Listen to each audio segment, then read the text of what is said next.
Bom, mais uma vez, todos sejam muito bem-vindos.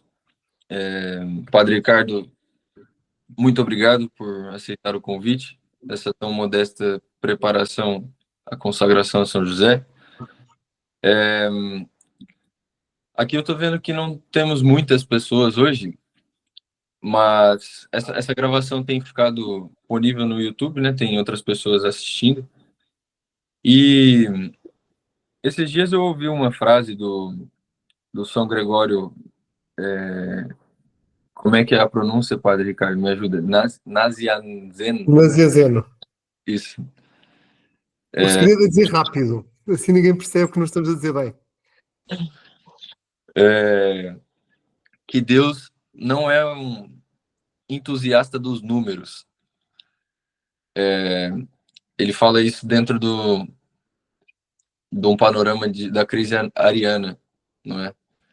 Onde a coisa estava meio feia, onde muitas pessoas estavam propagando uma doutrina herética. E é um pouco do que a gente tem batido na tecla aqui nessas reuniões, porque essa consagração a São José não foi preparada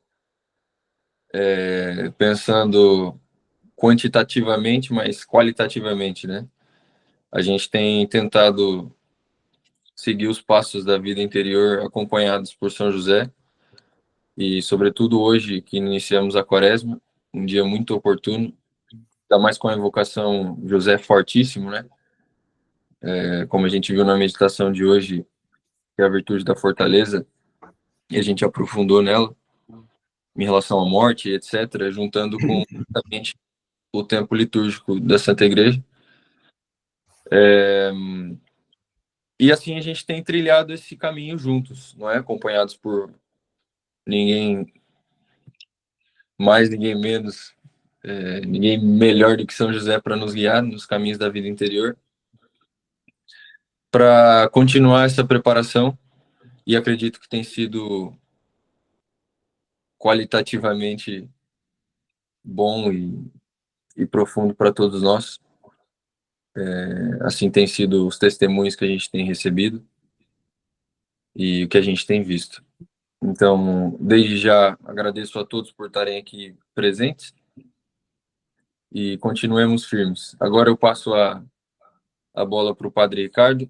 Senhor Padre Ricardo, se o senhor quiser fazer uma oração antes de começar, fique à vontade. No final, se o senhor tiver mais uns minutinhos, quiser abrir para umas eventuais perguntas e alguma dúvida. E a reunião é toda sua. Muito obrigado mais uma vez. Obrigado, eu que agradeço o convite e é um gosto sempre poder pregar sobre São José.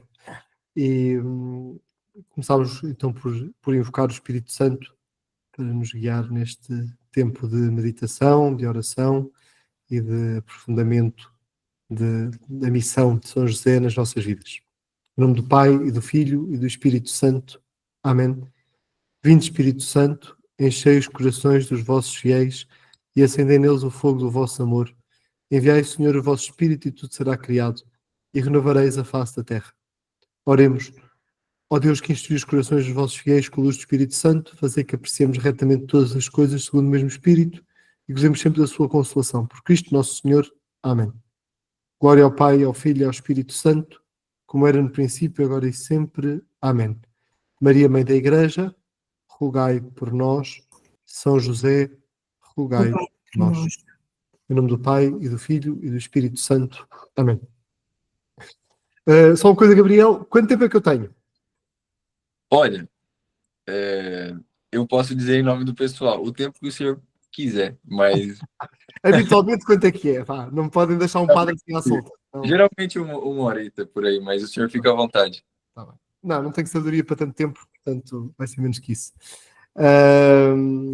Então, houve aqui o desafio a falar com o Gabriel sobre hoje, que esta minha participação, esta ajuda para este caminho, e como estamos no início da Quaresma, muito este tema do silêncio, e eu depois fiquei a rezá-lo, a rezar este silêncio e sobretudo, concentrei-me muito no silêncio de José no momento do nascimento de Jesus.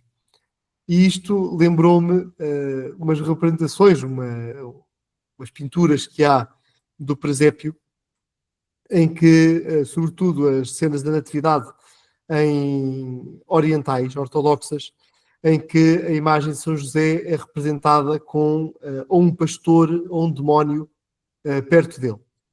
Portanto, achei muito curioso esta ligação entre o papel de São José, o demónio, o silêncio de José, a oração, e portanto, vou andar por aqui, está bem? Portanto, não sei se isto vai ter muito, não sei se vai ter princípio, meio e fim aquilo que eu vou dizer, mas pronto, olha, seja o que Deus quiser, e se não for se não vos acrescentar nada, pelo menos, olha, é uma primeira penitência de Quaresma que têm, estarem a aturar, e portanto, alguma coisa ficará. Pelo menos nem que seja de penitência. Então, muito este título de São José como terror dos demónios, que é um título que, pronto, vocês depois hão de rezá-lo e hão de meditá-lo, mas em que São José ganha este relevo também num desígnio, num papel, numa missão que não se fixa só, nem fica só, e um bocadinho vou ver aqui isto, que não fica só na sua missão enquanto guarda daqueles primeiros anos da vida terrena de Jesus, mas que tem uma missão espiritual que vai para lá daquela missão imediata que São José recebeu e onde se funda toda esta outra missão eclesiológica que ele exerce até aos nossos dias. Se eu começar a falar em padrês, que é a língua que ninguém percebe, exceto os padres, começassem a falar de palavras estranhas em grego e coisas deste género, por favor, alguém grite e digam para eu descer à terra, está bem? Estejam à vontade, está bem? Então, em primeiro lugar, só ter muito claro o que é o culto, qual é o culto que nós devemos ou que nós somos convidados a ter em relação a São José, que é o chamado culto de protodúlia. Portanto, esta veneração em primeiro lugar. Só para estarmos arrumados, portanto, em relação a Deus, o culto é de latria, portanto, de adoração. Em relação à Virgem Maria, é o culto de hiperdúlia, portanto, uma veneração máxima. E depois, em relação a São José, protodúlia, portanto, a veneração em primeiro lugar, não é? Portanto, obviamente, depois da veneração máxima, que é a veneração à Nossa Senhora, em primeiro lugar, a adoração, portanto, sempre em primeiro lugar, o vínculo fundamental com Deus e com a vida divina. Depois, aquela que foi o principal e primeiro espelho desta vida divina, que é a Virgem Maria, de tal forma que Deus se pôde revelar, Deus pôde encarnar por meio dela, e depois, então, este culto, o culto que é devido aos santos, o culto de protodúlia, portanto, esta veneração em primeiro lugar, que nós devemos, então, ao Santo Patriarca São José. Cada um destes termos, então, que significa os modos diferentes de prestar culto, mas também, então, este significado principal, este primado da relação com Deus. Portanto, este Deus em primeiro lugar, esta consciência temos de ter de Deus em primeiro lugar, e que, por isso, em São José, é um culto de veneração que acontece e que se exerce, etc., pela missão que ele teve, e até aquilo que, aliás, Papa João Paulo II expõe, quando Jesus fala do Pai Celeste, é o Pai Celeste, claro em diferenciando daquele grande amor que Nosso Senhor tinha em relação ao seu Pai terrestre, ao seu Pai legal, ao Pai putativo, que era a missão que São José exercia. Portanto, este papel especial que São José teve e que, de uma forma muito bonita, o Papa Pio IX colocou na declaração com que, a 8 de dezembro de 1870, declarava São José como patrono universal da Igreja, em que escrevia o Papa Pio IX: aquele que tantos reis e profetas desejaram ver, José não só viu, mas com ele conviveu e com paterno afeto abraçou e beijou. E além disso, nutriu cuidadosamente aquele que o povo fiel comeria com um pão descido dos céus para conseguir a vida eterna. Esta expressão tão bonita com que o Papa Pio IX coloca aquela que é a missão de São José. Ou seja, São José que é integrado, é apresentado que esta presença de Deus que é anunciada, que há esta descendência que desde as primeiras páginas da Sagrada Escritura nos é apresentada, esta descendência da mulher que vem restabelecer a amizade com Deus, que este anseio que há desta presença tão especial de Deus ao longo de toda a história, em primeiro lugar, que acontece de uma forma especialíssima, que ninguém conseguia imaginar, que era o próprio Deus fazer homem, foi a grande surpresa divina, o grande presente divino, o grande dom divino que nos foi dado, aquilo que, sobretudo na carta aos Filipenses, São Paulo canta, não é, de Cristo Jesus, que era de condição divina, não se valeu da sua igualdade com Deus, mas aniquilou-se a si próprio, assumindo a condição de servo, humilhou-se ainda mais, obedecendo até à morte e morte de cruz, por isso Deus o exaltou e lhe deu um nome que está acima de todos os nomes. Portanto, este hino da kenosis divina que São Paulo apresenta na carta aos Filipenses, e que todo este anseio que havia, São José tem uma missão especial, não é? Pega o Deus e homem verdadeiro ao colo. E isto, ao começarmos o tempo da Quaresma, é muito importante, não é? Porque nos coloca diante de Deus e do amor de Deus. E há aqui um cuidado divino muito bonito que Deus nos faz, não é? E quando nós ouvimos falar das penitências da Quaresma, do jejum, da esmola e da oração, é muito bonito, que é percebermos que a consciência que nós devemos ter do nosso pecado, até aí Deus respeita a nossa liberdade. Não é? Ou seja, quando nós fazemos estas penitências quaresmais, Deus está a respeitar a nossa liberdade, somos nós que tomamos a decisão de viver as penitências, ou seja, reconhecendo e tendo dor pelo nosso pecado. Porque se Deus nos permitisse ver o peso quão feio é o nosso pecado, nós morríamos fulminados pela a imensa ingratidão, pela infinita ingratidão que nós cometemos contra Deus pelo nosso pecado. E, portanto, as penitências são sempre este acesso deste respeito que Deus tem pela nossa liberdade, que nos faz ver o nosso pecado, que nos permite ver o nosso pecado pela nossa vontade. Não é? Nós é que damos este passo de ver quão feio é o nosso pecado pelas penitências que nós podemos então viver, podemos então praticar nesta reconciliação. E, portanto, aqui em tudo vemos quão especial foi São José, porque pôde pegar no menino Deus e, portanto, ter esta presença deste amor divino que ele pôde experimentar e pôde viver assim de uma forma especial, sempre envolvido neste seu silêncio. E aqui se funda então esta missão que São José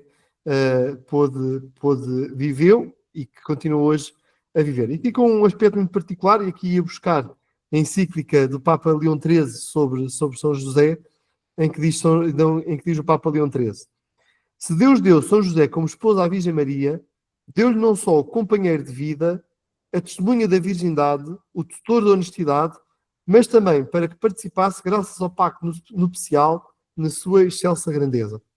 Esta participação especial, mas também, e aqui é uma coisa importante, o testemunha da virgindade e tutor da honestidade. São José é aquele que pode atestar, e atesta com o seu silêncio, que é uma coisa muito bonita, atesta com o seu silêncio a ação divina, a surpresa que Deus realiza de escolher uma virgem e uma virgem ser mãe, uma virgem ser fecunda, só São José pode atestar. Não é?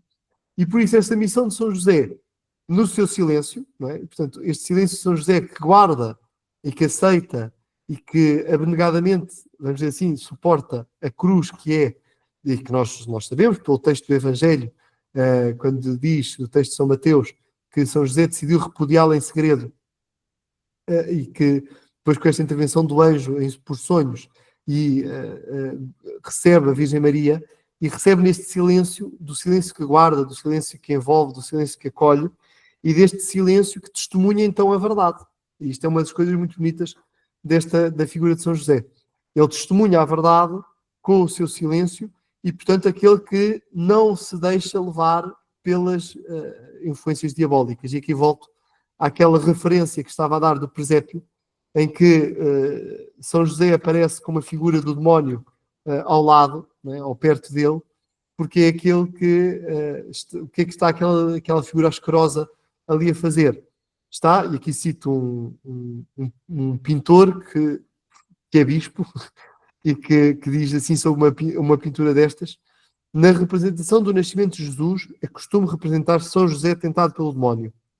Lhes sugere que o nascimento virginal de Jesus é impossível e que ele, José, está condenado a suportar uma situação absurda para a qual não contribuiu. Rejeitando a tentação do diabo, José abraça a sua cruz e assume a paternidade legal do Filho de Deus, que no mundo será conhecido como Filho do Carpinteiro. Esta tentação diabólica que tenta dizer que ele está a gastar a vida. E muitas vezes, para quem está a preparar-se para a consagração a São José, pode surgir esta tentação. O demónio pode tentando dizer que estás a gastar a tua vida a fazer esta preparação, não valia aproveitar, de que estás a ouvir catequese, que estás a perder tempo a rezar, estás a preparar para a consagração, que o demónio não quer isto. O demónio, o diabo, a palavra diabo é uma palavra muito curiosa, um nome muito curioso, porque vem do grego, o diabalo, que é o contrário de símbolo. Não é? O símbolo é aquele que junta. Não é? O diabo é o que divide. Não é? Portanto, a obra diabólica é sempre a tentação de destruir tudo aquilo que são os vínculos. Em São José, o vínculo a Nossa Senhora, e tantas vezes nas famílias, o vínculo que há nas famílias. Portanto, o vínculo que une as famílias, que une os esposos, que une os pais e os filhos. O demónio quer sempre aí tentar, quer sempre aí destruir. E é preciso nós termos esta consciência de que é este vínculo que ele destrói. E no caso de São José e Nossa Senhora, é o vínculo que é o vínculo da verdade. São José atesta quem é, qual é a missão, quem é aquele menino e qual é a missão de Maria. E aqui é muito curioso que ele é que pode atestar a divindade. Não é? Ou seja, São José é que pode atestar a divindade do nosso Senhor Jesus Cristo. Isto é muito bonito, e sobretudo até este ano, que estamos a viver os 1700 anos do Concílio de Niceia. Há pouco o Gabriel já fazia referência, citando São Gregório Nazianzeno, a todos estes combates do arianismo, que foram um tempo muito duro. Não é? Eu, até agora, do que eu estudei de História da Igreja, se calhar não foi muito, mas pronto, corro o risco desta afirmação, que é a minha responsabilidade, mas que eu acho mesmo que a maior crise da Igreja foi a crise ariana, em que a Igreja ficou presa por um fio. Não é? Portanto, a Igreja, o único que manteve a fé católica até às últimas consequências foi o Santo Atanásio de Alexandria. Foi o grande combatente, não é? Até aquela frase que se conta que foram ter com ele: Santo Atanásio, mas todo o mundo está contra ti. Então Atanásio está contra o mundo. Ou seja, esta firmeza de quem está na verdade e que está disposto a sofrer pela verdade, está disposto a abraçar a cruz. E São José é este que, para cumprir a vontade de Deus, está disposto a abraçar a cruz e para testemunhar a honestidade da Virgem Maria e a missão de Jesus. Ou seja, esta tentação constante, e nós podemos ver que o arianismo permanece muitas vezes de forma latente até aos nossos dias, e depois na parte da conversa quisermos falar um bocadinho sobre isso, se houver alguém interessado em falar um bocadinho sobre isso, depois podemos aprofundar. Mas esta tentação permanente, queremos ver Jesus apenas como um bom homem, um profeta, alguém que teve uma mensagem bonita e simpática, mas não como filho de Deus. E muitas vezes há essa tentação hoje em dia, não é? De querer, de mitigar, vermos Jesus como filho de Deus. Porque vermos Jesus como filho de Deus quer dizer que aquela palavra dura, ainda agora nos últimos dias na missa de semana, estávamos a escutar o segmento do caminho do Evangelho de São Marcos, em que o Senhor nos apresenta passagens difíceis, em que a verdade é uma verdade difícil, em que o Senhor diz: vai, vende tudo o que tens, dá aos pobres, depois vem e segue-me. Em que Jesus diz: o homem que repudiar a sua mulher comete adultério. No princípio não era assim. Todas estas afirmações fundamentais, todas estas afirmações de Jesus doutrinais, que, porque Ele é Deus, são válidas para nós hoje. A Igreja não se reinventa, a Igreja não se recria, a Igreja não corta aquilo que para o mundo de hoje não está na moda e que o mundo diz que não está na moda e que se anseia por uma mudança da Igreja, que não é outra coisa senão uma conversão da Igreja ao mundo. E São José é aquele que protege e que diz: Jesus é verdadeiro homem e verdadeiro Deus, e que por isso a Igreja tem de ser fiel a esta mensagem que não passam. Não é? E São José aparece então no seu silêncio como este homem forte. E por isso a vida de São José é modelo de combate espiritual contra tudo aquilo que afasta o ser humano de Deus. Ou seja, aceitar a santa e amorosa vontade de Deus. É muito curioso que aquele título ao qual eu cheguei a rezar para esta nossa conversa de hoje, O Terror dos Demónios, nós estamos a usar um título bélico. E é importante não nos esqueçamos disto. Não é? O bélico não para atacar aquele que está à nossa frente, não é? Aquela frase que é um pensamento de Chesterton, não é? Que diz o verdadeiro soldado não tem ódio àqueles que têm diante de si, tem amor àqueles que estão atrás de si, àqueles que está a proteger. Não é? E portanto, São José é este que está a proteger e por isso luta não de uma forma desmiolada, mas luta porque está a proteger aqueles que está atrás de si. Portanto, este título guerreiro é um título fundamental. E é tão importante nós estudarmos e conhecermos a vida dos nossos santos guerreiros, não é? Basta, nós portugueses temos esta grande sorte, sorte é para os pagãos, desculpem, a graça de termos um São Nuno de Santa Maria, não é? Reconhecido por todos. Ainda agora havia um historiador que não sei se tem referências católicas na vida dele, mas que fazia assim um grande programa sobre São Nuno de Santa Maria como o grande maior guerreiro da história de Portugal, sem dúvida nenhuma. Não é? Exatamente porquê? Porque não estava preocupado em perder os bens, a mãe veio ter com ele a dizer que o rei de Castela lhe prometia mundos e fundos se ele fosse lutar por Castela. Ele, não, eu estou a lutar pelos meus. Eu dou a minha vida, não é porque odeia os castelhanos, mas porque ama os portugueses. O dos guerreiros são sempre este desafio, são sempre esta representação de quem ama aquilo que protege e que, portanto, estão nisto. Não é? E nós termos consciência que nós, enquanto cristãos, enquanto batizados, enquanto católicos, nós fomos ungidos no peito, no dia do nosso batismo, aquele bebê, poucos meses, é ungido no peito, exatamente como símbolo, como sinal de ser da unção dos gladiadores, a unção dos guerreiros, a unção daqueles que vão para a luta. E, portanto, ser cristão, essa consciência que é o nosso catecismo da Igreja Católica que diz, não há santidade sem renúncia e combate espiritual. E estamos a começar a quaresma, e é um tempo para isto. Há combates. É difícil, e a quaresma, e as penitências, e o jejum, e lá vem sempre aquelas pessoas a dizer que o peixe está mais caro que a carne, porque é que estão a fazer abstinência à sexta-feira. Pronto, já todos ouvimos isso, não é? Depois continuamos. Não é? Eu gosto sempre de responder, quem vem com essa história, que o peixe é mais caro que a carne, eu digo sempre, uma lata de atum marca branca continua a ser mais barato. E, portanto, podemos continuar a fazer estas penitências, continuamos a fazer a abstinência de sexta-feira, porque não é a questão do que está ali, é o amor que nós temos, o desejo de conversão que nós temos, de comer comida mais pobre, de comer comida mais fraca, para o combate espiritual. Não é? Saber que o grande inimigo da nossa salvação está dentro de nós. Não é? São os inimigos da alma. Não é? E aqui na Quaresma, muito este combate contra o inimigo que é a carne, mas também todos aqueles apegos do mundo. E também tantas vezes quando nós cedemos às tentações do demónio, os três inimigos da carne, os três inimigos do homem. Mas são inimigos porque não querem que nós combatemos. Não é? O demónio dá-nos sempre coisas muito tranquilas. O que o demónio nos oferece é sempre tudo muito, muito aprazível, é tudo muito simpático, é tudo muito... Aprende sempre um belo sofá para nós estarmos sentados, porque o demónio não quer que nós lutemos. Não é? Mas temos de lutar. Não é? E nós fomos ungidos no peito. Não é? Aquela criança ungida no peito para ser a unção do gladiador, para ser o lutador, o guerreiro que se apresenta na arena de combate. E São José é este, que está na arena de combate. Quando São José acorda do sono, depois de receber a comunicação divina por sonhos, está preparado para o combate, fazendo o quê? A vontade de Deus. Esse é o nosso maior combate. Não são outros combates, não são coisas que nós podemos imaginar ou inventar na nossa vida espiritual. O nosso principal combate é fazer a vontade de Deus. É estarmos dispostos, estarmos disponíveis, pôr-nos no campo de batalha pela vontade de Deus. Estarmos dispostos a morrer pela vontade de Deus. E isso o demónio não suporta. A última coisa que o demónio quer é que nós façamos a vontade de Deus.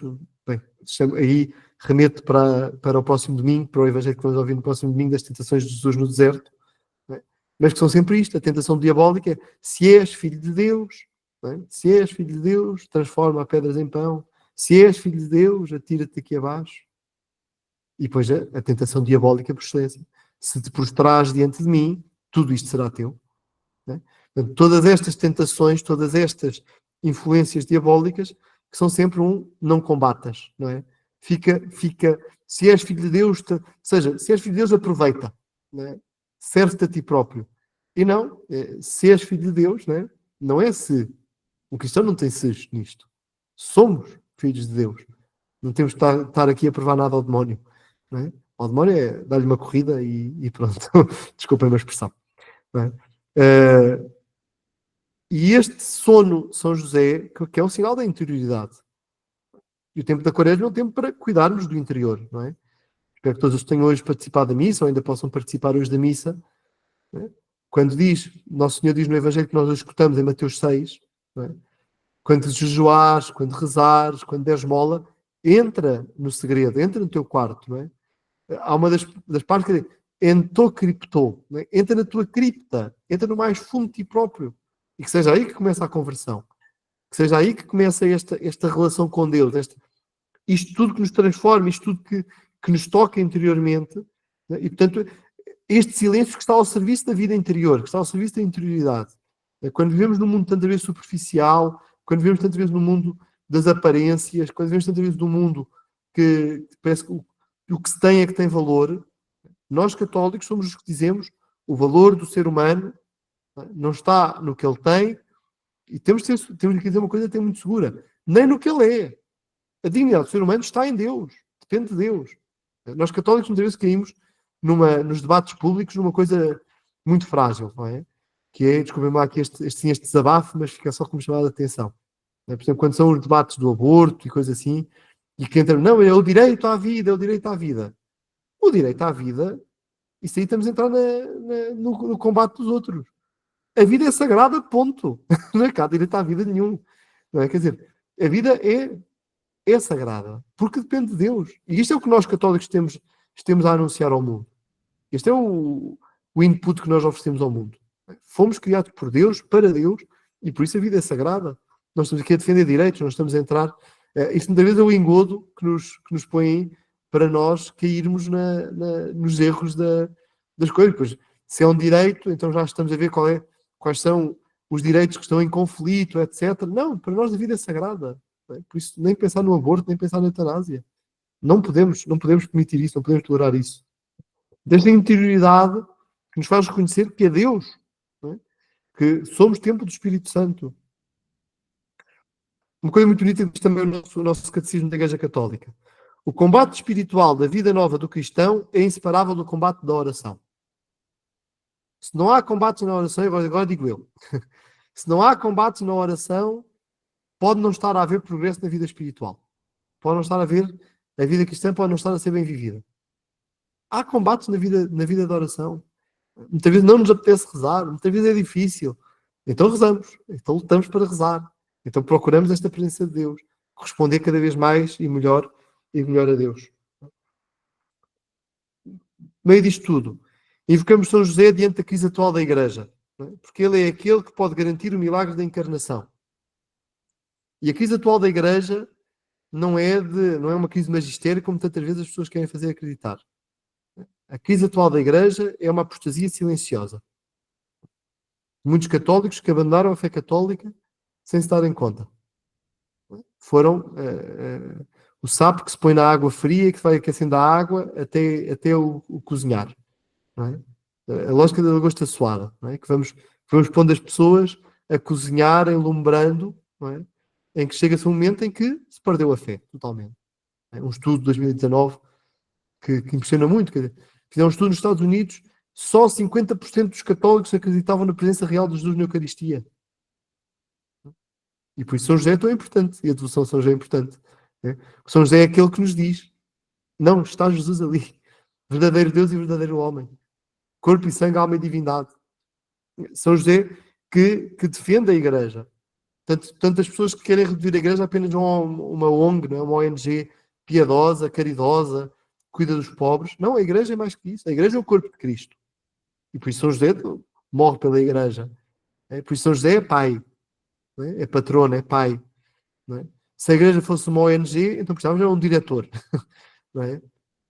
Como a igreja é o corpo de Cristo, é a família dos filhos de Deus. Precisa de um patrono, precisa de um pai, precisa de uma mãe. Não é? Nós padres, e aqui digo se calhar uma grande chamada de atenção para nós padres, que temos de ser pais, somos padres, somos pais, não é? Temos de estar dispostos a dar a vida pela família dos filhos de Deus, pela igreja.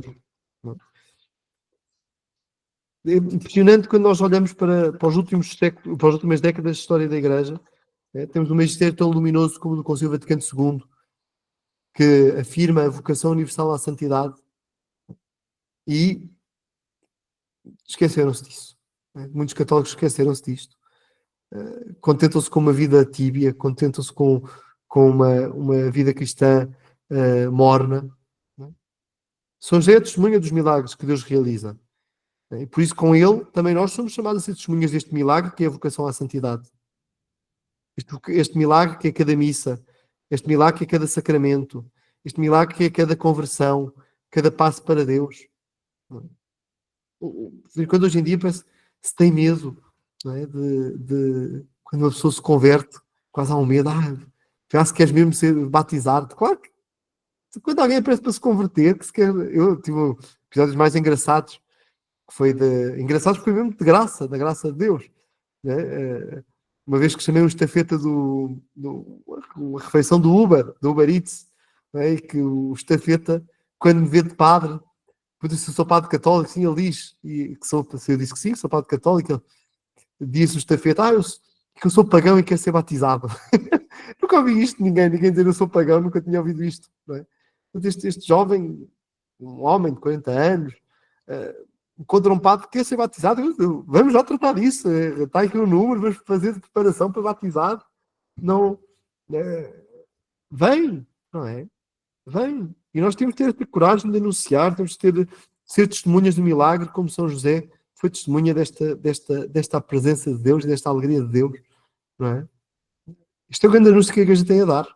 É o grande anúncio de que Deus está presente. E São José é o que pode comprovar, o que mostra, o que guarda esta vida divina. Bem, já estou aqui há 35 minutos a falar. Estamos agora assim na parte de perguntas e diálogo, então para fazer a hora. Padre Ricardo, sim. Vou tomar aqui a frente, porque eu sei que a primeira pergunta o pessoal fica com vergonha. A primeira é difícil, passamos já à segunda, então. Então, foi muito interessante a colocação que o senhor fez a respeito do reconhecimento de São José como filho de Deus, né? Que ele, melhor do que ninguém, a não ser a Santíssima Virgem, reconheceu que Nosso Senhor de fato é filho de Deus, né? Porque o Santo Tomás, ele, como o senhor muito melhor do que eu sabe, ele fala lá na Suma que nós conhecemos a Deus através dos sacramentos da fé e da fé, não é? São José, ele estava com o sacramento encarnado em suas mãos, não é? E assim viveu por 30 anos. E pela fé, justamente trilhando os passos que o senhor, em comunhão aqui conosco, citou, ao entrar no quarto, que é essa cripta interior, digamos assim, nós, pela fé, tocamos a humanidade ressuscitada do Cristo, né? Se assim trilhamos os passos que Nosso Senhor nos deixou.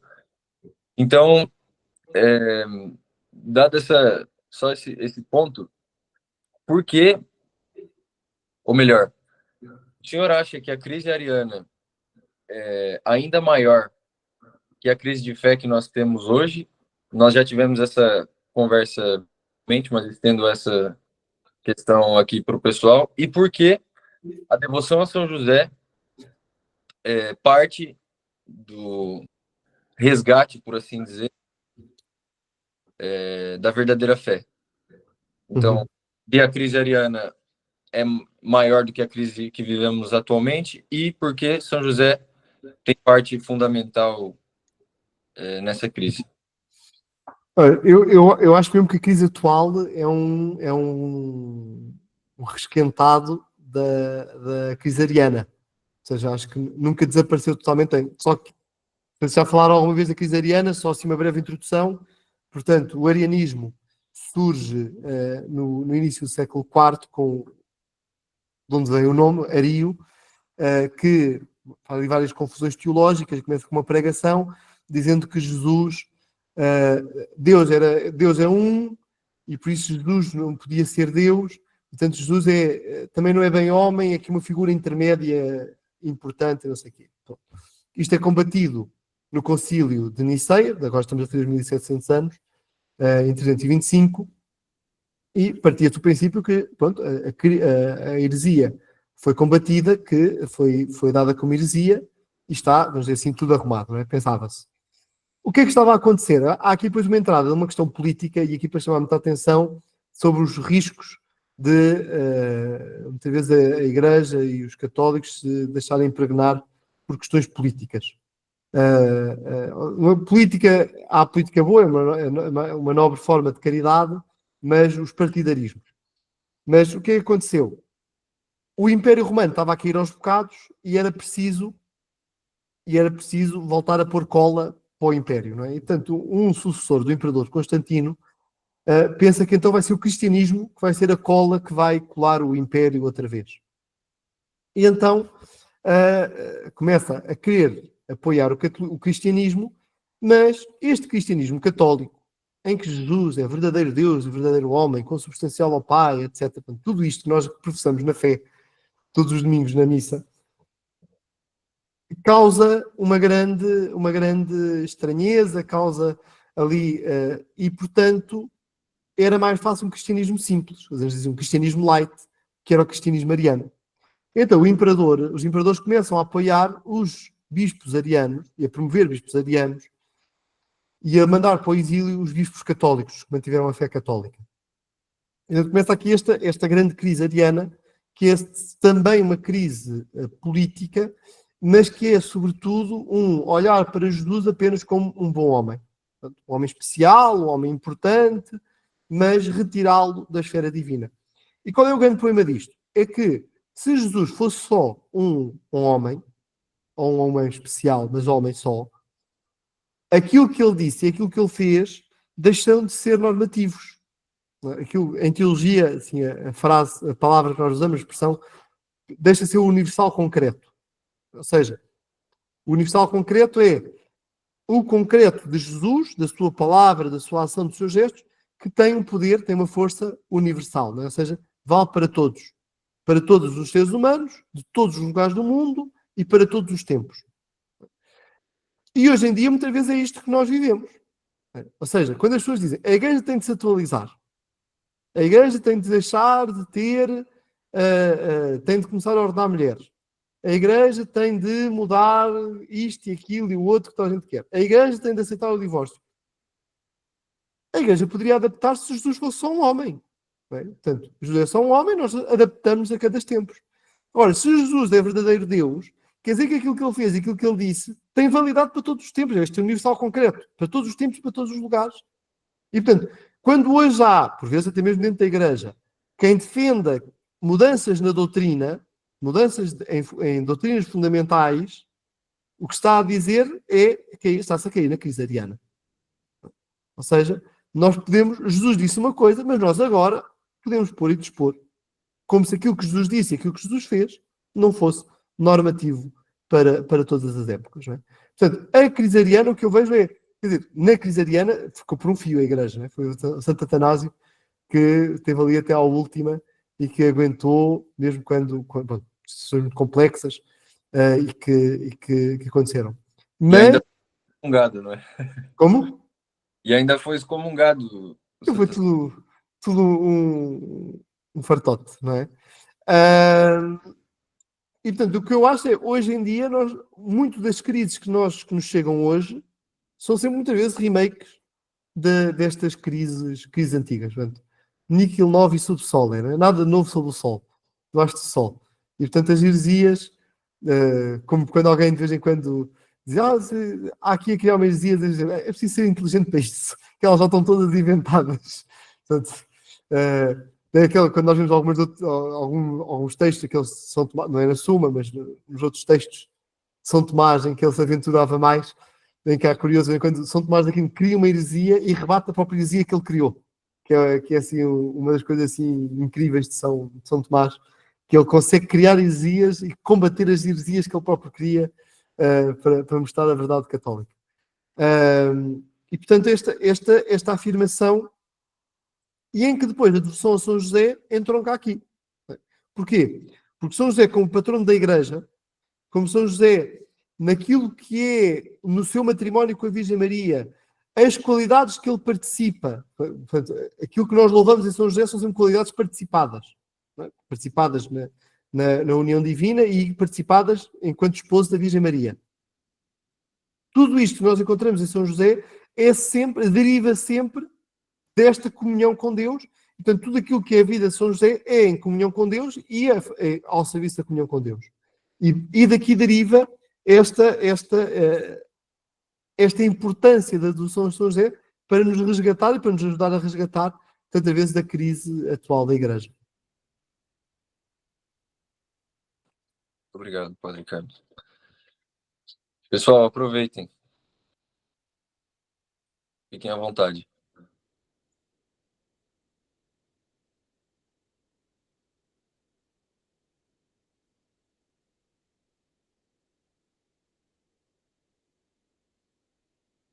Silêncio constrangedor. Quando fala, desculpe, Sr. Padre Ricardo, quando fala em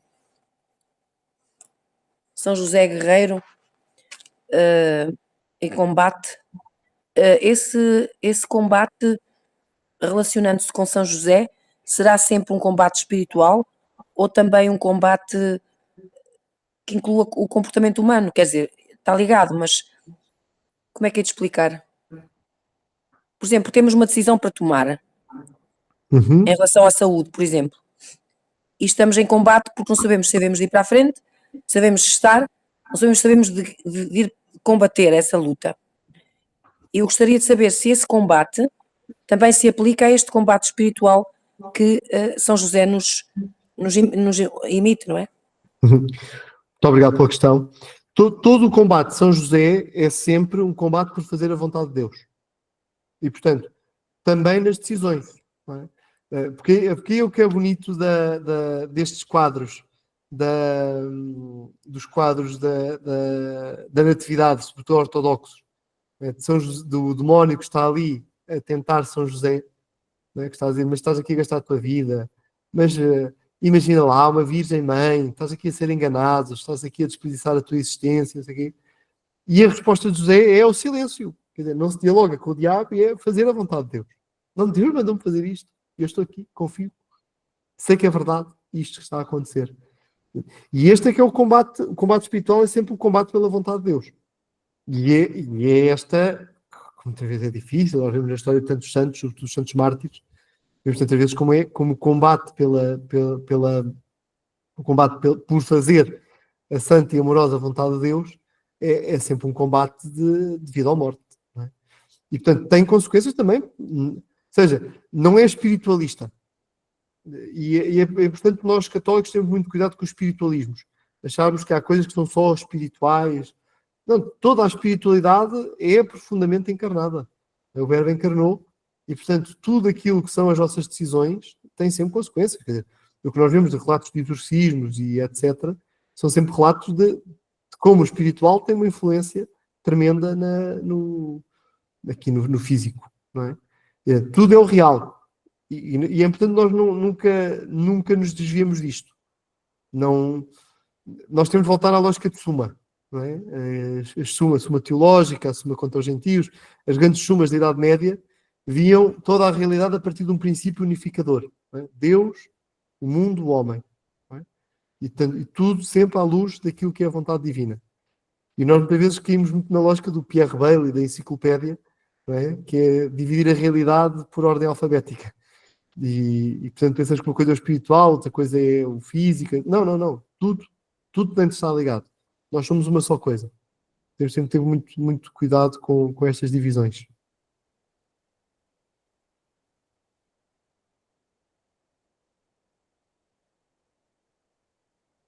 Há uma questão? Sim, eu por acaso tenho uma dúvida, continuo a ter a mesma dúvida de sempre. É por causa do.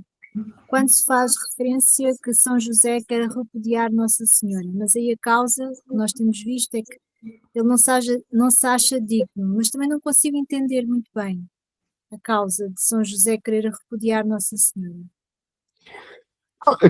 Há aqui duas coisas, obrigado pela questão. Há aqui duas coisas neste repudiar Nossa Senhora. Não é? É que São José fica num beco sem saída, não é? Ou seja, ele sabe, ele confia, reconhece a dignidade da Virgem Maria e, portanto, ela não pode ter feito nada de errado, não pode pecar, e ele confia plenamente nisto, mas ela está grávida. Não é? E São José fica aqui no meio. Não é? E, portanto, se aparecendo Nossa Senhora grávida e ele não sendo o pai, não é? Nossa Senhora podia ser, à luz da lei de Israel, Nossa Senhora podia ser apedrejada. Portanto, o repudiar em segredo de São José era ele desaparecer, ou seja, ele é que era posto, ele é que estava em causa, ele saía, desaparecia uma noite, ia para outro sítio, não é? Nossa Senhora aparecia grávida, eu lá desculpe assim a expressão, mas o que é que toda a gente quer dizer? Olha, o malandro, não é? Que vai ter um filho e deixou a mulher. Não é? Ele não conseguia conceber que Nossa Senhora podia ser feito algo de errado, mas ao mesmo tempo ela estava grávida. E portanto ele fica aqui este repudiar Nossa Senhora era para defender a Virgem Maria, ele ficava com o ónus da culpa, vamos dizer assim, do bebé que ia aparecer, que ia nascer, mas ele não atentava nunca contra a dignidade imensa que ele reconhecia e que na cabeça dele ele não podia, Nossa Senhora não podia ter feito nada de errado. Ele tem esta confiança total na Virgem Maria. Não sei se ajudei a explicar. Muito, muito, muito, obrigada. Nada.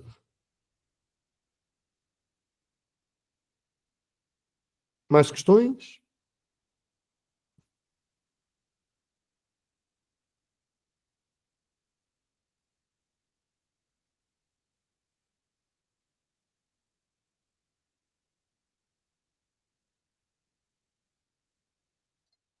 O pessoal está mergulhado no silêncio de São José.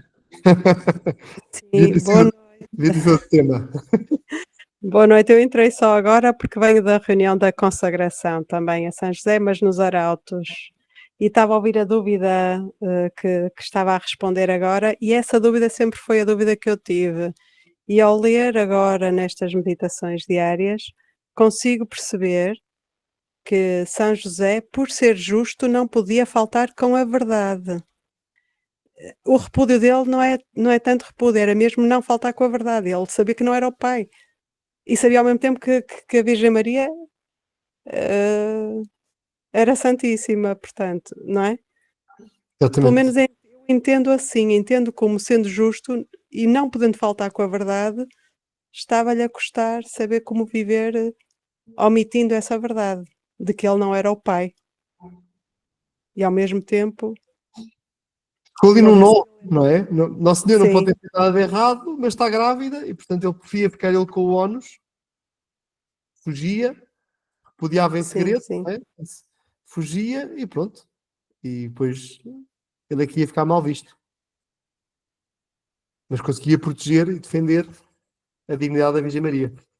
Mas eu não percebo bem já em que dia que li sobre isto que eu achei bonito. A minha dúvida já está esclarecida. Era sobre este não poder faltar com a verdade. Pelo menos eu identifiquei assim. Muito bem mesmo.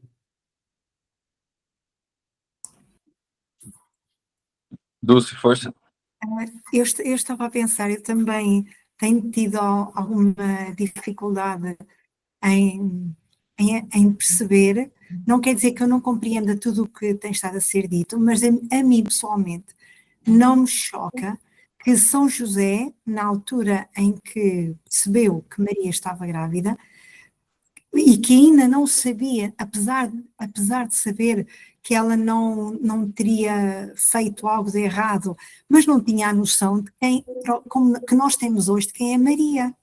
Portanto, era natural que ele tivesse dúvidas. Para mim, tem imenso valor São José. Vejo até aqui como um homem normalíssimo, e que, através da mensagem do anjo, ele é capaz de acreditar nessa mensagem e é capaz de fazer tudo aquilo que nós conhecemos. Quer dizer, para mim não é preciso ele perceber, porque acho que também ele, nesta altura, não sei se ele já seria capaz de ter esta percepção de Maria que nós temos hoje, e até do próprio Jesus, o Filho de Deus. Quer dizer, se nos pusermos na pele dele, não sei se me consigo explicar, acho que é um bocadinho complicado nós percebermos de repente, não é? Imaginemos que não tinha sido há 2000 anos, que era hoje. Eu às vezes por brincadeira digo que hoje é que ninguém mesmo acreditaria, mas para mim tem imenso valor na mesma, ele não percebendo bem todo o mistério que estava a suceder, ser capaz de aderir a este plano de Deus, que miraculosamente também lhe é anunciado por um anjo. Eu acho isto fantástico. Sim, mas a disposição para repudiar era antes de saber que era a vontade de Deus, não é? Portanto, Pois, exatamente. é aí que ele está, é aí que ele se ata, não é? Porque a questão era, Sim. o repudiar em segredo era isto, quer dizer, era não quero expor Nossa Senhora, portanto ele não conseguia conceber que Nossa Senhora pudesse ter feito algo de errado. Este é o ponto fundamental. Claro. Eu fiquei ali atado, coitado. Eu, por acaso, vi há pouco tempo um filme que se chama Mary, na Netflix, e que conta a história de. Pronto, quer dizer, eu sei que é um filme, pronto, e tem o seu quê de não ser tudo como deve ter acontecido na altura, mas que um anjo apareceu a São José no deserto. E disse que ia ter uma filha muito especial, que era Nossa Senhora, era um anjo vestido de azul. Eu não sei se alguém viu este filme. E depois houve um dia que São José estava a pescar no campo e a Maria, eram novos ainda, não é? Antes de se conhecerem, e há um anjo, o anjo aparece novamente e diz ao José que, olha, vai mais para ali que a pesca é melhor ali naquele sítio. E ele aí vê Maria. Quer dizer, não logo imediatamente, mas é bonito ver esse lado da história, não é? Que nós não conhecemos, não é? A forma como se Olha, conheceram.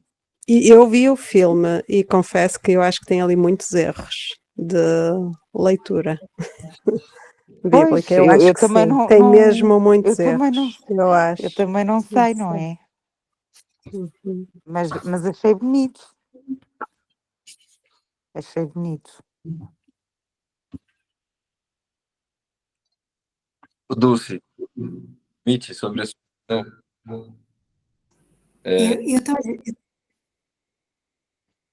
Não percebi, Gabriel, desculpa. Não, sim, eu só ia dizer que essas questões, se fôssemos santos de sétima morada, como São José era, seriam esclarecedoras. Não a gente ficar brincando aqui nos saguões do castelo, digamos assim. Embora os santos de sétima morada também, a gente vai ver na teologia que também são, podem se servir, Deus pode se servir de sacrifício para toda a humanidade, não é? Portar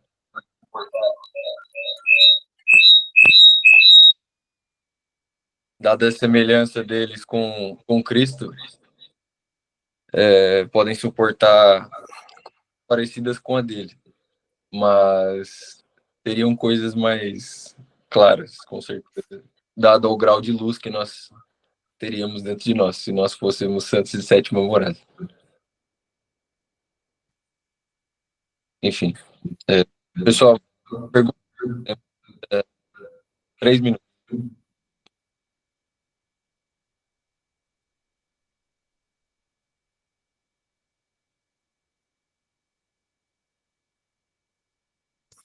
Se não, Padre Ricardo.